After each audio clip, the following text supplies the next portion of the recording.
Assalamu alaikum and hello everyone. Welcome to Mathematics with Shahab Yaqub. We are starting with this paper of P3 and it's of February March 2025 session and it's variant 32.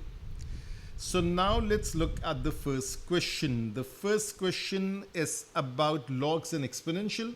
So let me write over here logs and exponential and also the timing. This is 9:35 a.m. We are starting. So let's look at the first 6 questions, question 1 to question 6 all the way.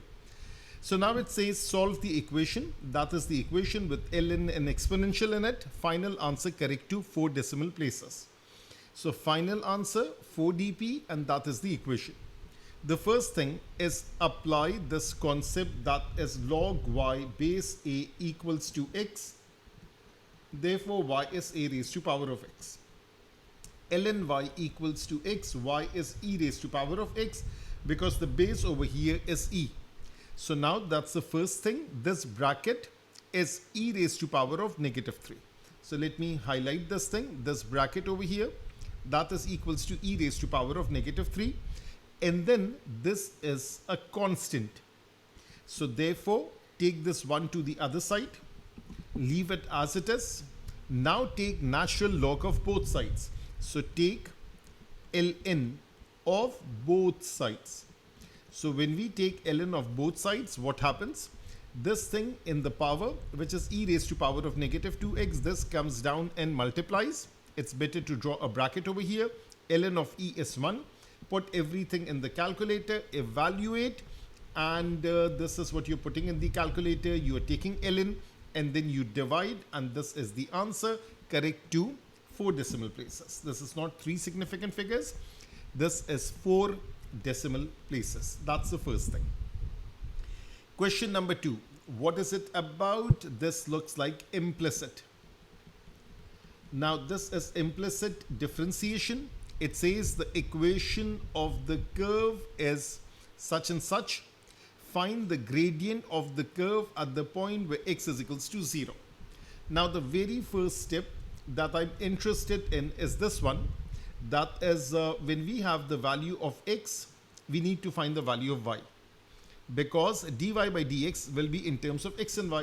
So when x is 0, plug it in over here, plug it in over here, I get y, that is half e. So therefore this coordinate is 0 comma e over 2, keep that in mind. Now step number 2 is this thing that's right over here. So this is step number 2, that is take derivative of both sides with respect to x. So now over here product rule is applied. So therefore let me just change the color. This xy squared, so this is x into y squared. So therefore this is u, this is v prime, this is v, this is u prime. And then when we apply this knowledge of differentiation of ln, x plus 2y goes down, derivative of x is 1, derivative of 2y is 2 into y prime, or dy by dx equals to 0. So now I'm not interested in making the subject, I'm interested in plugging in the value. So x is 0, y is e over 2, that's right over here. Just plug in the values, be very careful at how you approach it, square it, take it to the other side, cross multiply, this becomes e cube, take 1 to the other side, so there are 2 terms with the negative in it, divided by 2. You can leave the answer as it is, you can take the negative common out, you can take some LCM, you can even take this constant out, so different formats are there. So they just want the gradient, they did not mention decimal or exact form, I'll leave in the exact form. Extra spacing, lot of spacing. Question number 3, one nice question. So this is about loci in complex number. And it's about that thing, the greatest and the least values and things like that. Now for the first time, they have given us a diagram and the tendency or the trend. So let me write the word trend is that the trend that I can see in 2025 would be most probably that diagrams will be given. So diagrams will be given and then they can make you do a lot of things. So now first of all, look at this diagram. It's a circle. it's a line, and the shading was a little bit not very clear. So now this is the shaded region. First of all, do that. And then it says the shaded region in the Argand diagram shows points representing complex number Z satisfied by two inequalities. So one inequality will be that of a circle, the other one would be of a line. The shaded is bounded by a circle and a line parallel to real axis. Real axis is x-axis, therefore the line is of the form y is equals to a constant. The line is passing through negative I, so you can write y is equals to -1 or -I. The boundaries of the region are included in the shaded region of find two inequalities. So now we know that if z is x plus iy, we know that the real part of z is x and imaginary part of z is y. So y is passing through negative I, so therefore we can write that this is below this line. So below is lesser than or equal to, it's a solid line. So y is less than or equal to -1 or -I. Therefore, imaginary of z is less than or equal to -1. That is one inequality. The other inequality is inside the circle. This is the center of the circle, as we can see. And we can read this whole distance, that is from -2 to +4, that is 6 units. Therefore, the radius is 3 units. The center of the circle, we can see very clearly that is -2 and I. That is over here. And that is how this complex number is written. So this is z minus a plus bi modulus equals to r. Since it's a shading, it's less than or equal to 3. That's the radius. So first part is done and dusted. Now the second part, that is over here. Let me highlight this thing. The second part is find the greatest value of modulus of z for points in this region. I have done it in 2-3 different ways. First thing first, this is the center of the circle, and the point where the line and the circle cut each other, let me call this as A, and let me also label this thing as B. So basically, I'm interested in this distance. This is the origin, from origin till A. So the greatest value for points in this region would be modulus of OA. That is the greatest value of modulus of Z. That means distance from the origin for points in this region. Now the first thing that I did was this thing, is that over here, the y coordinate is -1. So basically, this is y comma -1. This also would be y comma -1. Of course, one y will be positive, the other one will be negative. So now C is over here. So now we know that this distance from center till any point on the circumference, that is the radius. So I wrote CA in terms of y. I equated it to 3. The square root disappears. I square both sides. And then I get the value in the exact form. That is y is equals to -2 plus minus √5. So this is your A. This is your B. The -1 is your A. We can see it right over here. So now find the distance from origin to this point. So 0 minus 1, let me write this thing. A point, let me write this thing as -2, -2, √5, comma -1, and origin is 0, 0. So we are finding this distance, and this comes out to be this thing. I'm leaving the answer in the exact form. That is the method number 1. Look at it from one other perspective. That is just some extra info. So that extra info would be this, that let's say I know this point, I think this is the origin, this is definitely C, and this point over here is A. And someday they might ask you, find angle ACO, ACO. So now what are the different ways of doing it?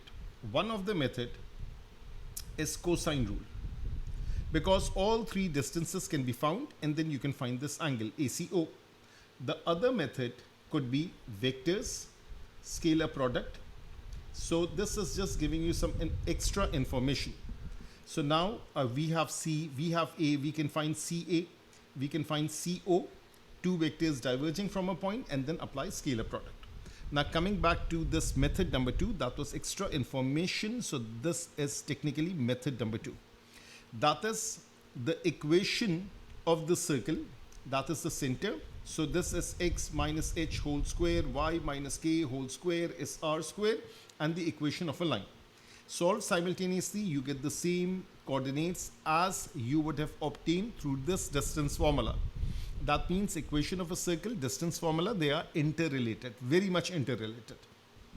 And then it's back to method number 1. So that is another way of looking at this question.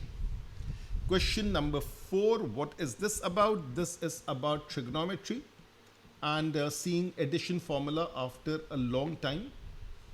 So expect addition formula in the upcoming years, in the upcoming sessions, and what the next part is, that is only one part. And then it's about equation. So maybe double angle formula could be there in your paper.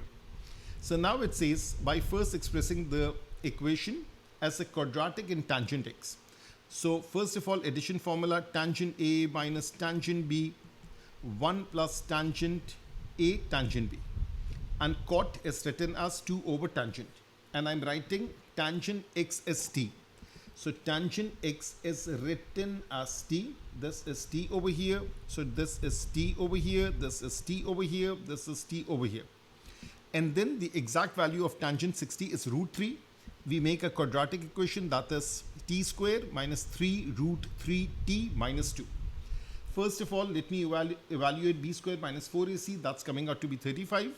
We are solving this for tangent x. And we are getting two answers, one negative, one positive. Now for positive, it's first and third quadrant. For negative, it's second and fourth. But because of the domain, we are restricted to first, we are restricted to second. It's the same old story. Find the basic angle. So we found the basic angle over here. We found the basic angle. Basic angle is always calculated with a positive ratio. It's an acute angle. For the first quadrant, theta is equals to alpha. For the second quadrant, theta is 180 degrees minus alpha. 1 decimal place, 1 decimal place. Write down the final answer in the ascending order, and this thing is done. So 4 questions are down. Question number 5, I think nowadays they are too obsessed with complex numbers and square roots for some reason. So maybe something else, or quadratic or cubic, that should be there in your paper. So the square roots of this thing can be expressed in the Cartesian form, where x and y are real, and exact. By first forming a quartic equation, find the square root of this thing, giving answer in the exact form. So the square root of this complex number is this thing, square both sides. This is the real part. Let me highlight this. This is the real part. This is the real part. This is the imaginary part. This is the imaginary part. So this is imaginary and this is real. Also a good idea to make a bracket over here. So this is imaginary, equate. This is real, equate. This is equation number 1, y in terms of x. This is equation number 2. Simplify. This is where you get a quartic equation. Tell the examiner in very clear terms the stages that you are reaching. Got it? So now then make the substitution. What is the substitution? Let m is equals to x square. Therefore, m square is x4. You get this middle term breaking thing. You get m is negative 9, m is positive 5. Over here, you would reject. Because square root of a negative number is a complex number, the coefficients in this case are real. And over here, x is plus minus root 5. Remember, y is this thing.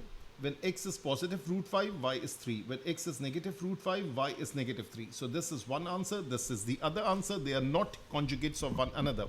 Conjugates have nothing to do with the square roots. Question number 6. Now this is a differential equation question that I can see for 7 marks. Pretty basic. The variables x and theta satisfy the differential equation. This is the condition over here.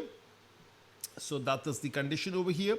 Solve the differential equation, obtain an expression for x in terms of theta. So first thing, that is variable separable. This whole thing goes on the left and naturally in the denominator. And d theta goes on the right. So 1 over 1/5 x plus 1 dx, this is sine square 2 theta. Now the first thing that you need to realize was this thing, the double angle formula. that is cosine 2 theta, or cosine 2x you can write 1 minus 2 sine square x.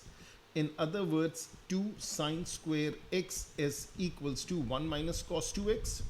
Therefore, sine square x is equals to half bracket 1 minus cos 2x. So this is derived from double angle formula.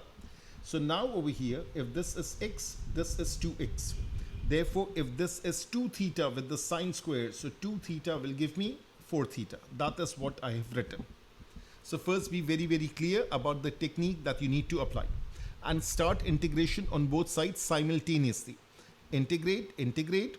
This is application of ln. So let me also write two more things over here. A box over here or a circle over here.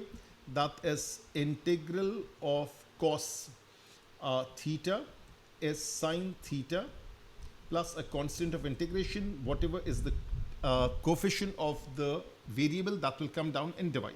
So this 4 is right over here.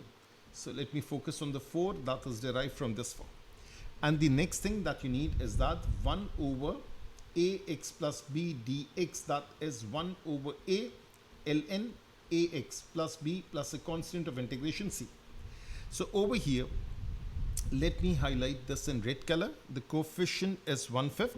So therefore, this is 1 over 1/5, which becomes 5. Got it, the idea? So now over here, let me just highlight this thing in red color or some other color. So now, plug in x is equals to 5, theta is 0. So over here, this is x is equals to 5, and this is x is equals to 5.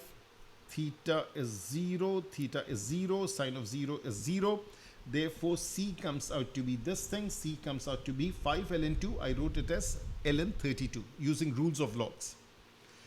And then we are rewriting this equation, that is ln 32 over here. What do we need to do? We need to make x the subject. Now, first thing first, get rid of this 5. So 2 becomes 10, 8 becomes 40, ln 32, 1/5 is over there. So now 1/5 becomes the power, 32 raised to power of 1/5 becomes ln 2. So now this is again change, 1/5 ln 2 is 1/5 of ln 32 is ln 2. And then after division by 5, now you apply the concept of natural log. Logs in general. What is that concept? That concept is y is equals to ln x, therefore x is e raised to power of y. So that is the knowledge that is applied over here. So therefore you have this e, and then you have all this terms, these terms over here. And then I broke this up. It started from here, and then I break it up according to indices. A power m plus n, a power m into a power n. Now we also know this rule that is used nowadays a lot. Of course, it's part of the syllabus, but there are certain trends that you have to observe. E raised to power of ln x is x provided x is greater than 0. E raised to power of ln 2 is this 2. So this 2 is right over here. E raised to power of ln 2 is this 2 over here. And then comfortably make x the subject. You can leave the answer as it is. If you want, you can multiply by 5. 10 e theta over 10 minus 1 over 40 sine 4 theta, and 5 into negative 1 is negative 5. So that is the answer right over here. So now 6 questions are down. Let me go to the very first page. That is 9:35 we started. This is 9:54. Let me go over here. So question number 1 till 6, 9:35, and this is 9:54 or 55. That is like 20 minutes. So I think for you people, this is for myself and for you guys in the exam, I think 30 minutes is good enough. So 30 minutes for 6 questions, that is good enough. So now the next phase would be question number 7, 8 and 9, and the last phase would be question number 10 and 11. So that is how we will proceed. Let me go back up. So where are we? The square root thing is done. The differential is done. Question number 7. So now this is differential. This is, I think, maxima, minima. and also iteration. It's a mix of the two. So this is max min, and it is numerical solution of equation. So now you have this graph over here, you have this equation over here, x lies between 0 and pi by 4. There is a maximum point over here, and x is equals to p. That's right over here. Show that this maximum point satisfies this equation. So first of all, you have to do differentiation. So product rule, that is u, and this is u prime, and this is v, and this is v prime, and this is, let me highlight this, u is there, and v prime is negative 2 sine 2x, like this. And then it's u prime, which is 3x square, and then this is v. Got it? And then you can take something common out. I took x square common out, and we are left with this on the inside. dy by dx is equals to 0. X square is 0, x is 0. We are not interested because that is right over here. We are interested in the other part. Negative 2x sine 2x is equals to this thing. The negative cancel. And then sine 2x over cos 2x is tangent 2x. So if you want, I think you should, that divide both sides by cosine 2x. Write this thing. So now over here you are getting this, and then we have replace x is equals to p. So 2p tangent 2p is equals to 3. Tangent 2p is 3 over 2p. 2p is tan inverse of this, therefore make p the subject. So that is how you have to do the working. 3 marks for this thing. Show by calculation p lies between such and such. So transfer everything for on the left hand side. This is for part B. For part B, transfer everything on the left hand side, and this is a function in terms of p. First plug in 0.5, then plug in 0.7. One of them is coming out to be negative, the other one is positive. Make sure your calculator is in the radian mode. For differentiation, for integration, for numerical solution, for differential equation, and a bit of trigonometry, it is necessary that the calculator is in the radian mode. So now you would say, since there is a change of sign between function value at 0.5 and function value at 0.7, therefore the solution or p lies between 0.5 and 0.7. Make a habit of writing this, otherwise you would be losing some of the marks. Now it says this thing. Use an iterative formula based on the equation of part A. Calculate p correct to 3 dp. Give the result of each iteration to 5 decimal places. Now always remember, in iteration, the rule is 2 level up. Whatever is the level of accuracy, we have to work 2 level up. 3 decimal places, work in 5 decimal places. 3 significant figures, work in 5 SF, and so on. So now we take this value, which is the mid value of 0.5 and 0.7. That is the best thing to start with.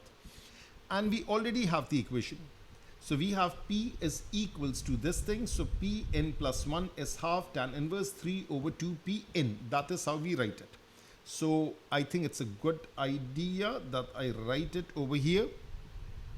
So over here, pn plus 1 is half tangent inverse 3 over 2 pn.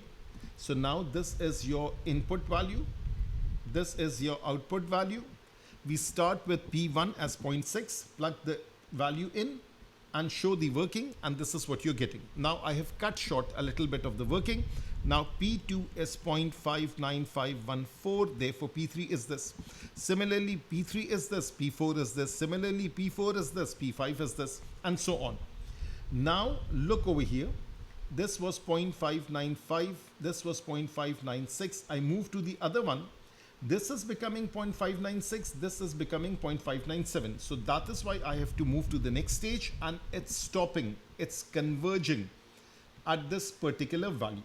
So therefore the answer is 0.596, and that is all done and dusted. So question number 7 is done. Question number 8. This is about vectors. So now over here, the two lines have equations such and such show that the lines are skew. So what we do is that, first of all, this x coordinate should equal this x coordinate. The y coordinate in terms of lambda should equal y coordinates in terms of mu. The z coordinates should also be equal if it's intersection. If it's skew, something else is there. What else is there? First of all, this is equation number 1. Second, this is equation number 2. Substitution, elimination, your choice. We are getting two answers. One answer is lambda is equals to 12. The other answer is mu equals to negative 21. Now check in equation 3. It does not satisfy all three equations. Therefore, what will we say? We will say, therefore, the lines are skew. If it satisfied all three equations, the lines intersect. That is the first thing. Second thing, find the obtuse angle between the direction vector of the two lines. So over here, first of all, this is direction vector of line 1. This is direction vector of line 2. Double check. Let me just erase this thing. This is direction vector of line 2. This is direction vector of line 1. They are the decision making vectors. This is magnitude of direction vector 1. This is magnitude of direction vector 2. Apply scalar product. So therefore we would say A dot B is A modulus B modulus cosine of theta. So the direction vector 1 is this thing. The direction vector 2 is this thing. We applied the concept and now look at the coloring. This multiplies with this, that is this thing. This multiplies with this, that is this thing. This multiplies with this, that is this thing. And then this equals to cosine theta. Naturally, you will be getting an obtuse angle when the numerator is negative. So remember, cosine theta will give me if cosine theta is positive, that means acute angle. If cosine theta is negative, that means obtuse angle. So I don't know why they have written obtuse angle. Naturally, it was coming out to be obtuse. All good? Question number 9. Now it's algebra. And in algebra, this is polynomials. So let's get started with this. The polynomial is denoted by Px. So hold for a second. That is Px. That's the whole polynomial. It is given that x minus 3 is a factor of Px. That means if I plug in 3, I should be getting a 0. And the first derivative, so it's a little bit shaded and faded. So P prime x is divided by x minus 3. The remainder is 72.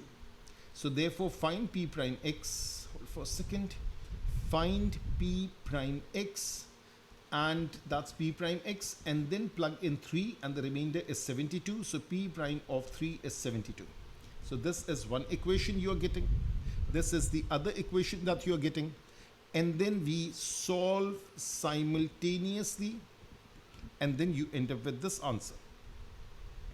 Now it says when A and B have the values found, factorize Px completely.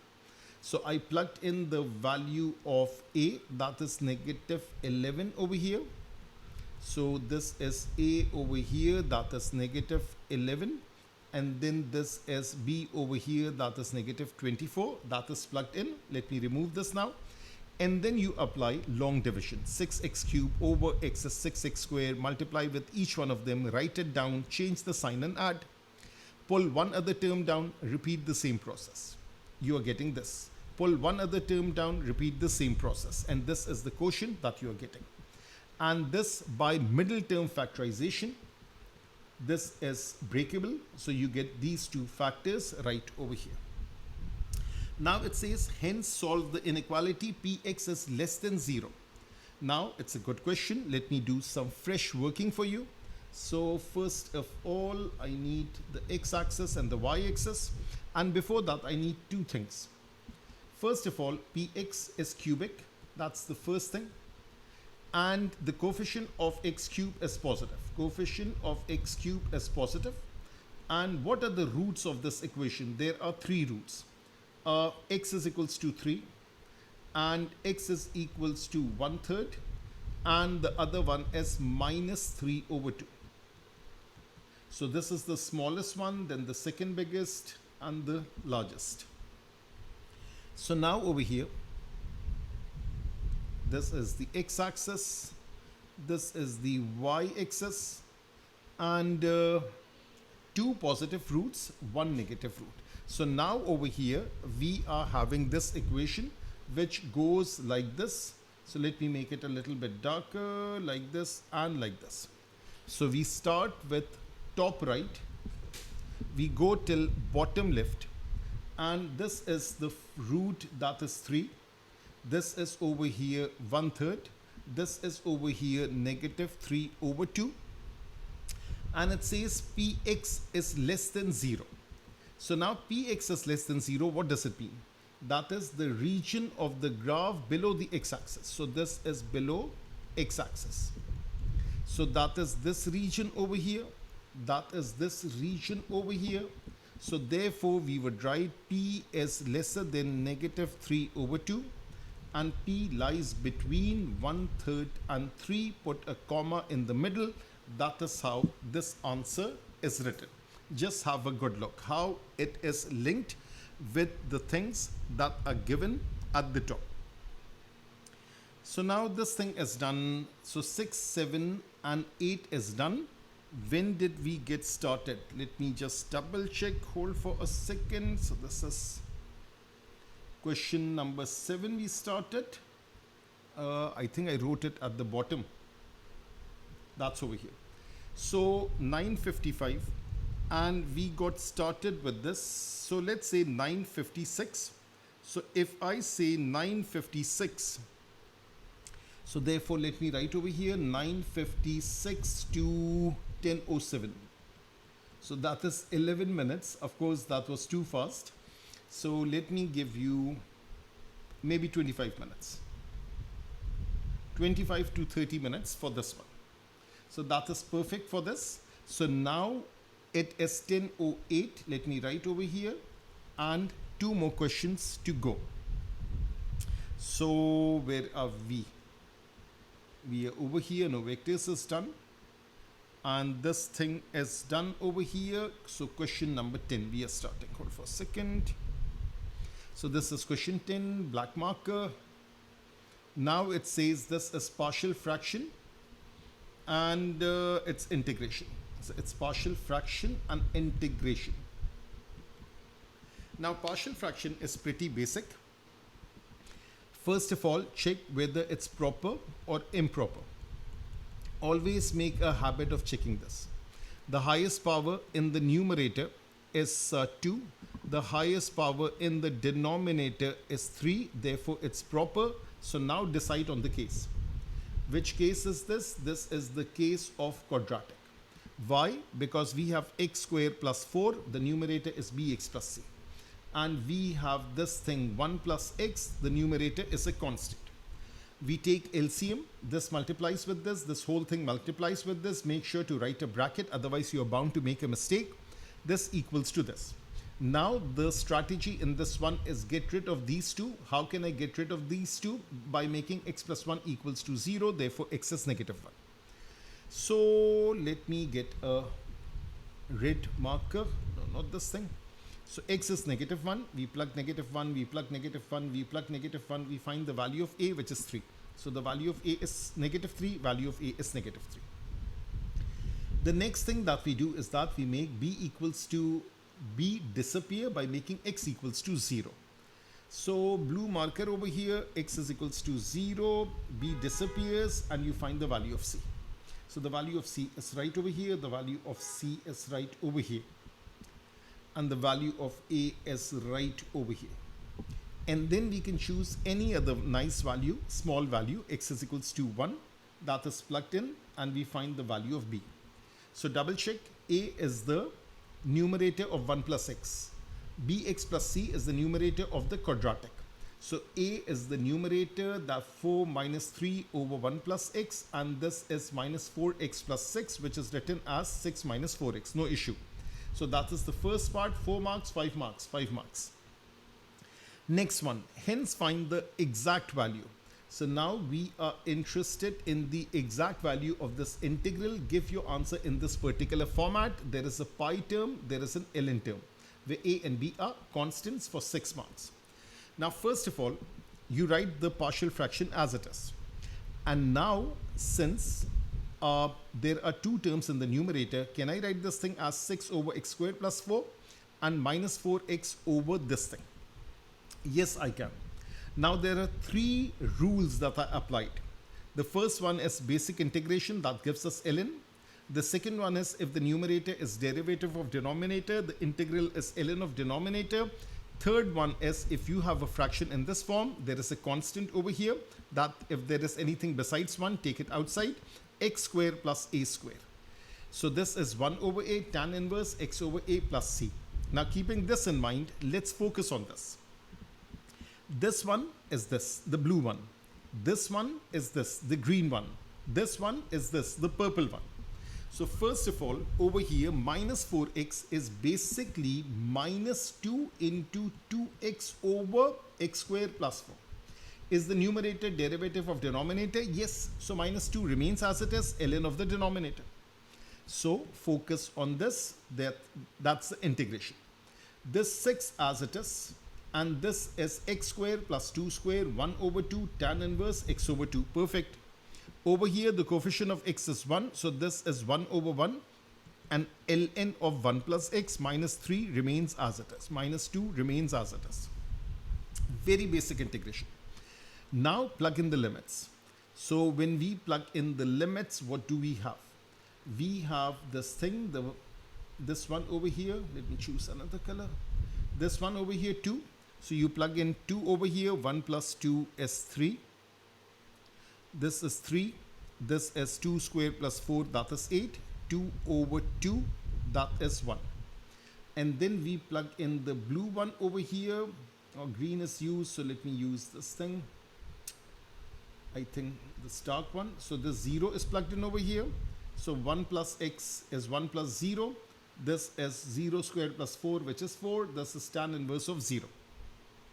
So now focus on this. Minus 3 ln 3 over here. Minus 2 ln 8 over here. Tan inverse of 1 pi by 4 into 3. That's over here. Ln of 1 is 0. Tan inverse of 0 is 0. This is minus. This is minus. That becomes plus 2 ln 4. Then transfer all the ln terms on one side. The power jump up. 1 positive, 2 negative. Positive 1 in the numerator, negative 1s multiplying in the denominator. That is ln of 1 over 108 plus 3 pi by 4. They want this thing to be an integer. So therefore, I took this 108 up with a power of negative 1. This negative 1 comes down, minus ln 108 plus 3 pi by 4. So therefore, what is b? 108. What is a? 3/4. Written over here. Last question, again integration. So now there were two back-to-back integrations, and this is integration by parts. Let me write down the formula. This is u dv, which is u v minus integral v du.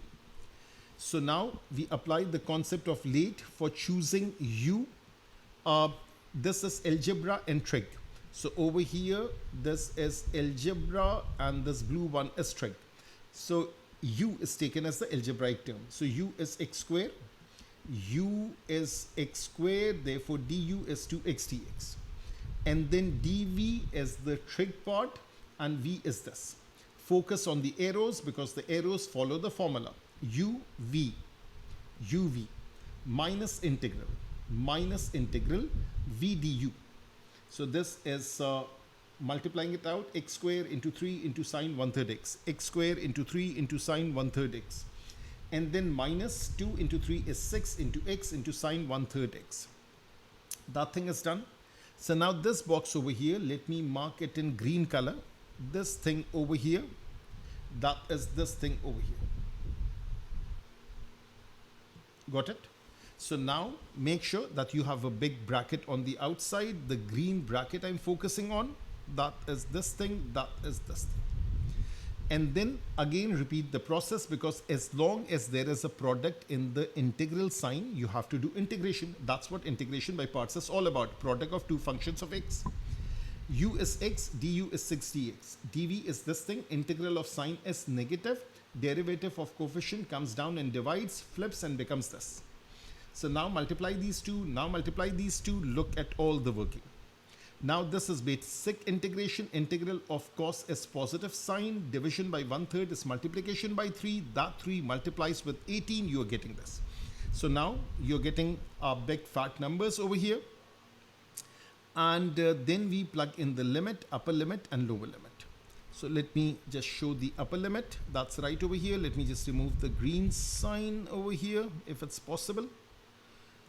And this green sign and then green, so that you don't mix up with that green. You should not. Okay.